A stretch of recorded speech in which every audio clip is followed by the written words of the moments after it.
नमः। श्रीमद् भगवद गीता के 18वें अध्याय की चौथी कक्षा में सबका स्वागत है। पीछे हमने देखा कि श्री कृष्ण जी महाराज ये बताते हैं कि हर व्यक्ति, जो भी प्राणी उत्पन्न हुआ है, वो अपने स्वाभाविक कर्म लेके उत्पन्न हुआ है।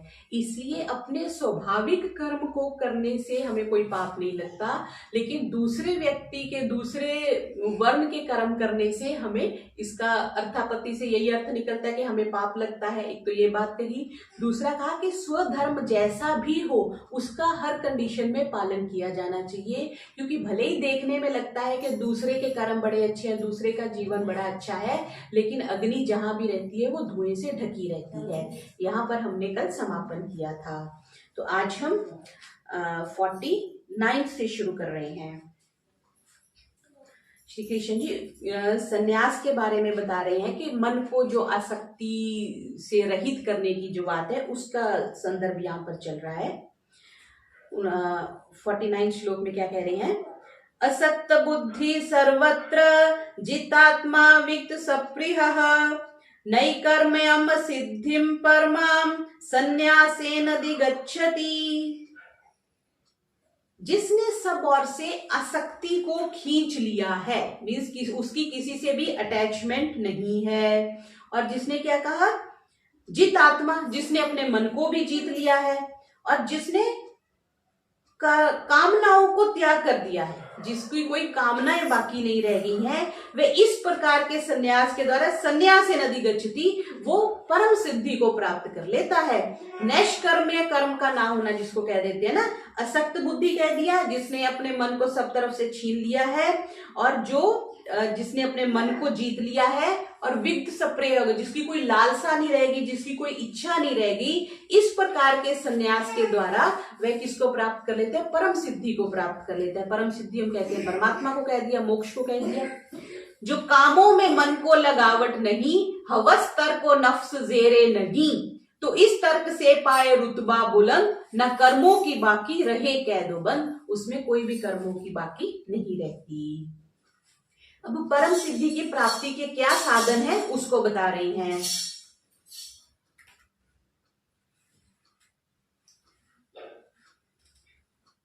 पचासवें श्लोक में क्या कह रहे हैं?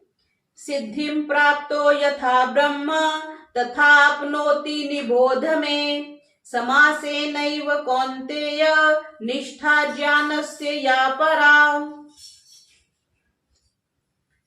सिद्धिम, सिद्धि को, प्राप्त करने वाला, यथा जैसे, ब्रह्म को, तथा अपनोति निबोध में वैसे ही जान ले। क्या? समासेन संक्षेप से, एव ही कौन्तेय निष्ठा से, ज्ञान से ज्ञान की, परा श्रेष्ठ।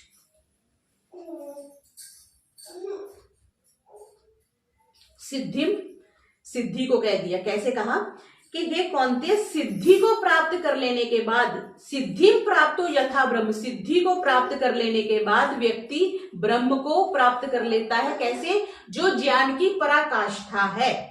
ठीक है, कैसे प्राप्त कर लेता है? वह मुझसे सुन।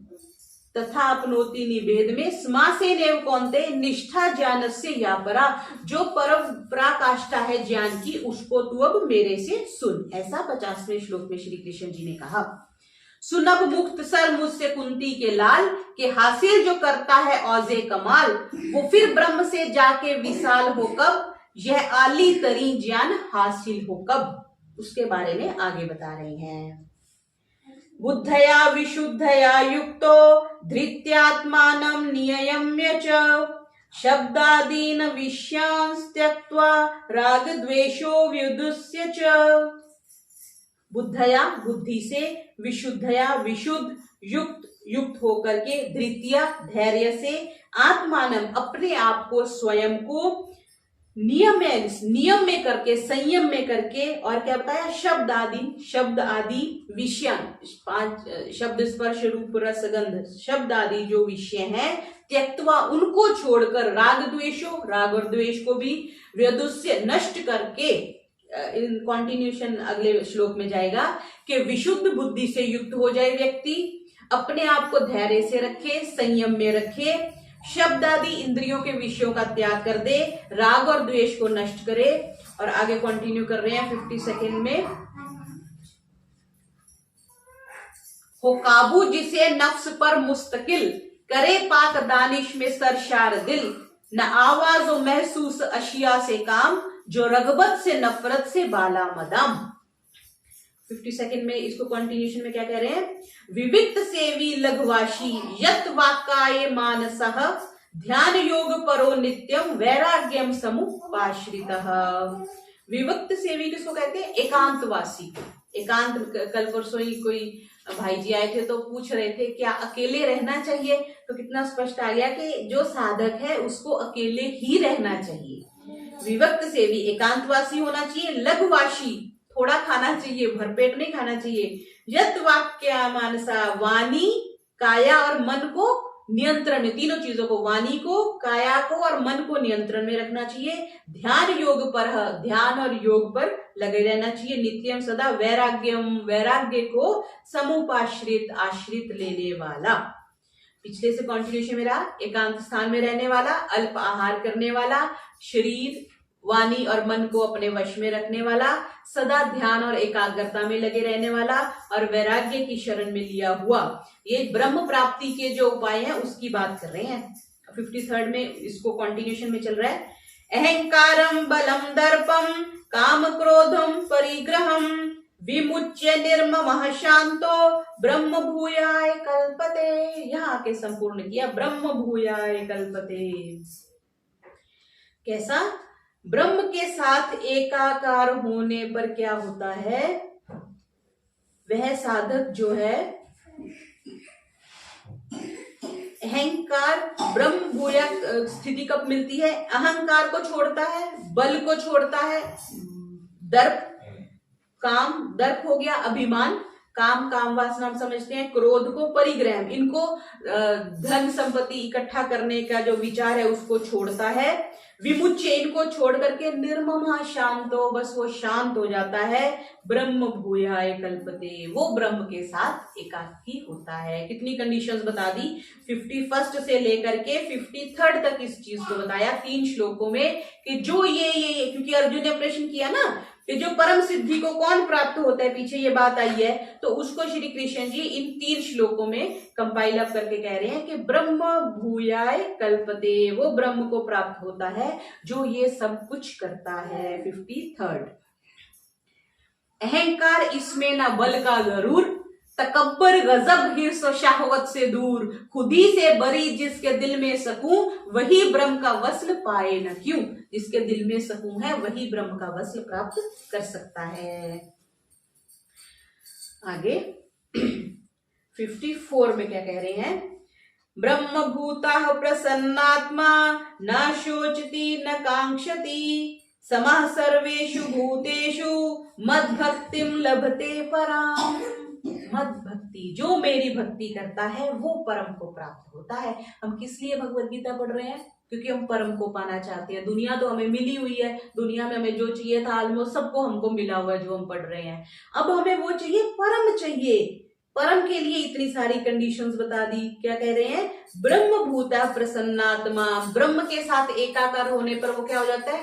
प्रसन्नात्मा हो जाता है, शिकायत नहीं करता।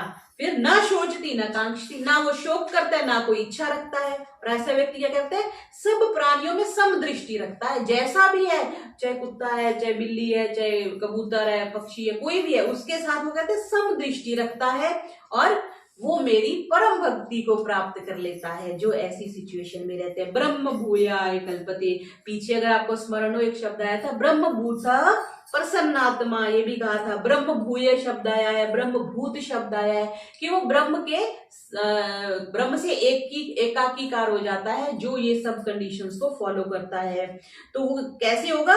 जब अब हम वसुधैव कुटुंबकम समझ लेते हैं, सब में समदृष्टि तभी आएगी ना, नहीं तो हम तो पड़ोसियों के साथ द्वेष करते हैं, ऑफिस में लोगों के साथ द्वेष करते हैं। जब हम वसुधैव कुटुंबकम कह देते हैं तब हम ब्रह्मभूत हो सकते हैं। हो जब वासीले ब्रह्म दिल शाद हो, गमो रंजो उल्फत से आजाद हो, जो समझे है मखलूक यकसा सभी, नसीब उसको भक्ति हो आला मेरी, उसी को मेरी आला भक्ति नसीब में होती है। 54 आगे 55 में भी कुछ ऐसी ही चर्चा चलेगी। भक्त्या माम अभिजानाति यावन्याश्चास्मि तत्वतः, ततो माम तत्वतो ज्ञात्वा विशते तदंतरम। विशते तदंतरम, वो प्रवेश कर जाता है उसके बाद। जो भक्त्या माम अभिजानाति, जो भक्ति से मेरे को जान लेता है। पीछे भी भक्ति योग की जब बात आई थी तो श्री कृष्ण ने कहा था कि मेरी प्राप्ति का सरल साधन भक्ति है। तो जो मेरे को भक्ति से जान लेता है, कितना हूं, यावन जितना मैं हूं, तत्वतः उसको यथार्थ रूप से जान लेता है। फिर क्या कहा, ततो माम तत्वतो ज्ञात्वा, और मेरे को तत्व रूप से जान लेने के बाद विशते, प्रवेश बोलते हैं ना, प्रवेश विष धातु से ही बनता है, प्रवेश कर जाता है किसमें, उसके बाद वो मेरे में प्रवेश कर जाता है। क्या कंडीशन बता दी, जो भक्ति के द्वारा मेरे को जान लेता है, तात्विक रूप से जान लेता है, और मैं कौन हूं तत्व रूप से जान लेने के बाद फिर वो मुझ में प्रवेश पा जाता है। वो भक्ति से मेरी मुझे जान ले कि मैं कौन हूं, क्या हूं, पहचान ले। मेरा ज्ञान जब उसको हासिल हुआ, मेरी जाते आली में वासिल हुआ, फिर वो मेरे से युक्त हो जाता है। आगे 56 में क्या कह रहे हैं, सर्व कर्माण्यपि सदा कुर्वाणो मद व्यपाश्रयः, मत प्रसादात् वापोनोति शाश्वतम पदम अव्यम। सर्व कर्माणि, सभी कर्मों को, अपि सदा, सदा सर्वदा, कुर्वाणा करता हुआ, मद व्यापाश्रय मेरा आश्रय लेने वाला, मत प्रसादात मेरी प्रसन्नता से रहने वाला, अवापनोति प्राप्त करता है किसको, शाश्वतम नित्यम पदम, शाश्वत और नित्य पद को प्राप्त करता है। कौन व्यक्ति, जो मेरा आश्रय पा लेता है। पहली कंडीशन, जो मेरा आश्रय पा लेता है। दूसरा, सब प्रकार के कर्मों को करता हुआ वह मेरे प्रसाद से, मतलब मेरी कृपा से शाश्वत अपने अमर पद को प्राप्त कर लेता है। यहाँ पे कंडीशन क्या रख दी कि मेरा प्रसाद होगा तो शाश्वत अमर पद मिलेगा। इसी का मतलब यही कि मोक्ष तब प्राप्त होगा जब परमात्मा चाहेंगे। तो स्वामी श्रद्धानंद जी को भी महर्षि दयानंद ने कहा था ना कि जब परमात्मा चाहेंगे तब तुम्हें परमात्मा की भक्ति करने का अवसर प्राप्त होगा। हर एक को परमात्मा की भक्ति का अवसर प्राप्त नहीं होता। मैंने उस दिन कथा सुनाई थी ना कि वो कहते हैं कि इसकी मैया भी छीन लो, इसकी गैया भी छीन लो ताकि ये भक्ति कर सके। और अमीर व्यक्ति को बोलते हैं इसको और धन संपदा दो ताकि ये परमात्मा से दूर हो जाए। धन संपदा ऐसे ही उस दिन एक संत बता रहे थे कि फिजिकल एसेट्स प्राप्त करने, धन संपदा प्राप्त करने कोई बड़ी चीज नहीं है। आजकल छोटे से छोटा जो व्यक्ति वो भी 50-60 हजार महीना कमा रहा है, लेकिन जो अंदर के ऐश्वर्य प्राप्त करना बड़ी चीज है। बाहर की संपदा तो बड़ी आसानी से मिल जाती है, लेकिन अंदर के ऐश्वर्य के लिए बहुत प्रयास चाहिए। करे जिस कदर उस पे लाजम है काम, मगर आसरा मुझ पे रखे मदाम, वो रहमत में मेरी समा जाएगा, मकामे बका वो पा जाएगा। मकामे बका मीन्स अविनाशी पद को वो प्राप्त कर लेगा जो मेरे साथ अटैच हो जाएगा। अभी कह रहे हैं कि अब स्वभावतः प्रश्न आता है ना कि मद भक्ति बार बार कह रहे हो लेकिन हमें तो इतनी परेशानियां हैं, तो उसके लिए आगे क्या कह रहे हैं 57 में क्या कह रहे हैं, चेतसा सर्व कर्माणि मयि सन्न्यस्य मत्परः, बुद्धि योग मुपाश्रित्य मच्चित्तः सततं भव। मच्चित्तः सततं भव, लगातार तुम्हारा चित्त मेरे में बना रहे। ये सही बात कह दी। हमारा मन कहाँ लगता है, 12 बज गए भोजन का समय हो गया, 4 बज गए चाय का समय हो गया, फिर शाम को 7 बज गए हमारा भोजन का समय हो गया। हमारा मन विषयों में रहता है। 8 बज गए सीरियल का टाइम हो गया, 9 बज गए ऑफिस जाने का टाइम हो गया। यहाँ पे क्या है, मत चित्तम सततम हो, सततम मेरे में तुम्हारा भाव बना रहे। चेतसा चित्त से सर्व कर्माणी सब कर्मों को मई मुझ में सन्यास्य समर्पित करके मत पढ़ा मुझ में लीन हो जाओ। बुद्धि योगम बुद्धि योग को, ज्ञान योग को उपाश्रित्य उनका आश्रय लेकर के बुद्धि को और ज्ञान को मत चित्ता मुझ में चित्त लगाने वाला निरंतर हो जा, मेरे में निरंतर तुम अपने चित्त को लगा दो। क्या कंडीशन बता दी? अपने चित्त से सब कर्मों को मुझ में समर्पित कर दो, मुझे ही अपना लक्ष्य बना लो। मेरा भगवान हमारा डेस्टिनेशन होना चाहिए। हमारा डेस्टिनेशन भगवान है। भले ही हम जॉब कर रहे हैं, भले ही हम बिजनेस कर रहे हैं, भले ही हम कुछ और कार्य कर रहे हैं, लेकिन हमारा डेस्टिनेशन, जैसे हमने टंकारा जाना है तो हमारा डेस्टिनेशन टंकारा है, बीच में स्टेशन आते जाते हैं, आने दो। तो क्या कह रहे हैं कि अपने मुझे ही अपना लक्ष्य समझता हुआ बुद्धि योग का आश्रय ले। बुद्धि योग का और ज्ञान योग मतलब तुम्हारी बुद्धि में स्पष्ट होना चाहिए कि तुम्हें क्या चाहिए। तू मत चित्त हो जा, अपने चित्त को निरंतर मुझ में लगाए रख, इधर उधर मत भटक। 57 में कहा तू मुझ पर सभी काम संन्यास कर, तू मुझ पर सभी काम संन्यास कर, उन्हें छोड़ दिल से मेरी आस कर। तू ले अक्ल के योग का आसरा, ख्यालात अपने मुझी में लगा। हमारे ख्याल किस में लगते हैं? पैसे में, कपड़ों में, भोजन में, घूमने फिरने में। तो यहाँ पे स्पष्ट कह रहे हैं कि अपने ख्यालों को तू मुझ में लगा, ऐसा 57 में कहा। बुद्धि योग का पीछे भी बात आई थी ना, जब बुद्धि का विवेचन किया था उस समय भी आया था। अब आगे क्या कह रहे हैं कि सभी संकटों के बारे में आगे 58 में बता रहे हैं। मत चित्तः सर्व दुर्गाणि मत प्रसादात् तरिष्यसि, अथ चेत्वम् अहंकारात् न श्रोष्यसि विनक्ष्यसि। मत चित्तः सर्व दुर्गाणि, मत चित्त होकर, अपने चित्त को मेरे में लगाकर क्या होगा? सर्व दुर्गाणि, तू सभी दुर्ग, हम समझते दुर्ग किले को कहते हैं, वो रानी झांसी का दुर्ग, ग्वालियर का दुर्ग जो था उसको, उसके लिए जो बड़े बड़े किले होते हैं उसका नाम दुर्ग रखा जाता है। जिसको दुर्गमता, जिसको कठिनता से पार किया जाए उसको दुर्ग कहते हैं। दुर्गमता मीन्स रास्ते में कठिनाइयां, ऊंचाव चढ़ाव, उसको कह दिया। सर्व दुर्गानी, सभी संकटों से तुम पार हो जाओगे। कैसे? तुम मत प्रसादा तरिष्यसि, और मेरी प्रसन्नता से, मेरी कृपा से तुम तर जाओगे, पार हो जाओगे। क्या? अथ, लेकिन जैसे हम कंडीशन बता दी, अगर तुम ऐसा नहीं करोगे, अथ चेतसी, उसमें भी आता है ना, इस जन्म में परमात्मा को पा लिया तो पा लिया, महती वनिष्ठि वाले में भी आया। तो अथ चेत, अगर तुम अहंकार स्वरूप मेरी बातों को नहीं सुनोगे तो, श्रोष्यसी, नहीं सुनोगे तो, विनक्ष्यसी, तुम नष्ट हो जाओगे। अगर तुम मेरी बातों को ध्यान से सुनोगे, अपने चित्त को मेरे में लगाओगे, तब तो तुम संकटों से पार हो जाओगे। अगर नहीं सुनोगे तो नष्ट हो जाओगे। 58। ये तो एक तरह से ऐसा लगता है ना कि जब व्यक्ति को अपने में भक्ति, अपने मीन्स परमात्मा की भक्ति में लगा रहे हैं श्री कृष्ण जी, तो कह रहे हैं कि मेरी बात सुनो, नहीं सुनोगे तो नष्ट हो जाओगे। बिकॉज भय के डर से भी हम दान कैसे देना चाहिए? स्वेच्छा से देना चाहिए, प्रेम से देना चाहिए, डर से भी देना चाहिए। ठीक है, कि अगर हम दान नहीं देंगे तो हमारा धन जो है नष्ट हो जाएगा। तो यहाँ पे इसलिए श्री कृष्ण जी डरा रहे हैं कि तुम मेरी नहीं करोगे तो तुम नष्ट हो जाओगे। अगर मुझको मन में लगाएगा तू तो हर रोग से पार जाएगा तू। सुनेगा न मेरी अहंकार से, तबाही में जाएगा पिंदार से। तो नितांत बिल्कुल नष्ट हो जाएगा अगर तू मेरी बात नहीं सुनेगा। मीन्स जो परमात्मा तत्व से विमुख हो गए ना, वो कहते हैं ना, वो तो पीछे भी आया था कि वो तो मरे हुए, जिंदा होते हुए भी वो मरे हुए हैं जो परमात्मा की भक्ति नहीं करते। अब आगे प्रकृति के बारे में कुछ श्लोक बता रहे हैं 59 में।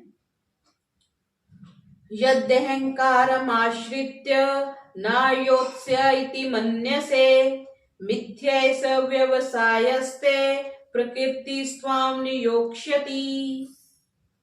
यत्, जो, अहंकारम, अहंकार को, आश्रित्य, आश्रय लेकर के, नहीं युद्ध से, सारी कहानी कहां से शुरू हुई थी? अर्जुन ने कहा था ये मेरे पितामह लोग खड़े हैं, मैं युद्ध नहीं करूंगा। कह रहे हैं कि अगर अहंकार के वश में होकर तू ये कह रहे हो ना युद्ध से सीति मन्य से, तुम ये कह रहे हो कि मैं युद्ध नहीं करूंगा, तो मेरा निश्चय क्या है? मिथ्येश व्यवसाय निश्चय कहते हैं। निश्चय से मैं क्या कह रहा हूं? प्रकृति, जो प्रकृति जिसने संसार बनाया और जो प्रकृति का अंश हमारे अंदर में है, उसके कारण से त्वाम तुझको नियोक्ष्यति, तुम्हें निश्चय रूप से जो प्रकृति है वो युद्ध में प्रेरित करेगी ही करेगी। इसमें क्या आ गया कि हम पुरुषार्थ तो भले ही कर सकते हैं लेकिन हम भाग्य से भाग नहीं सकते। जैसे कह रहे हैं कि तुमने कहा था कि तुम युद्ध नहीं करोगे, तो तेरा यह निश्चय व्यर्थ है, बिकॉज संसार का जो संचालन करने वाली सत्ता है, जो प्रकृति है, जो पूरे ब्रह्मांड में है और जो तेरे अंदर भी है, वो तुझसे जबरदस्ती तुम्हें जोत देगी युद्ध में, भले ही तुम जितना मर्जी इनकार करते रहो, बिकॉज तेरा स्वभाव ही युद्ध करने के लिए तुझे विवश कर देगा। इसलिए स्वभाव कैसे बदलेगा?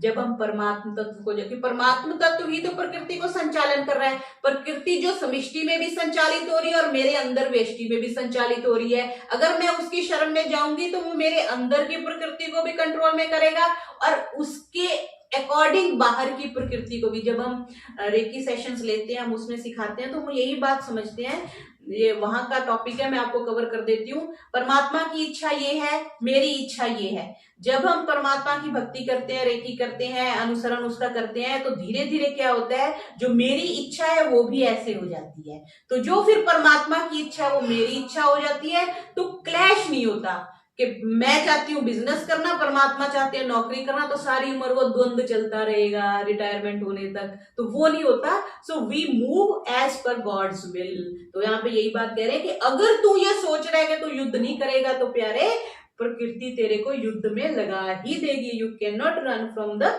वॉर, क्योंकि क्षत्रिय थे अर्जुन। तो 59 में क्या कहा, ये कहना तेरा खुद अहंकार है कि मुझको लड़ाई से इनकार है, ये सब अज़्म काफूर हो जाएगा, तू फितरत से मजबूर हो जाएगा। फितरत से तो तू मजबूर होके युद्ध तो तेरे को करना ही पड़ेगा। आगे उसी को आगे कह रहे हैं 60वें में, स्वभावजेन कौन्तेय निबद्धः स्वेन कर्मणा कर्तुम नेच्छसि यन्मोहात् करिष्यस्य वशोऽपि तत्।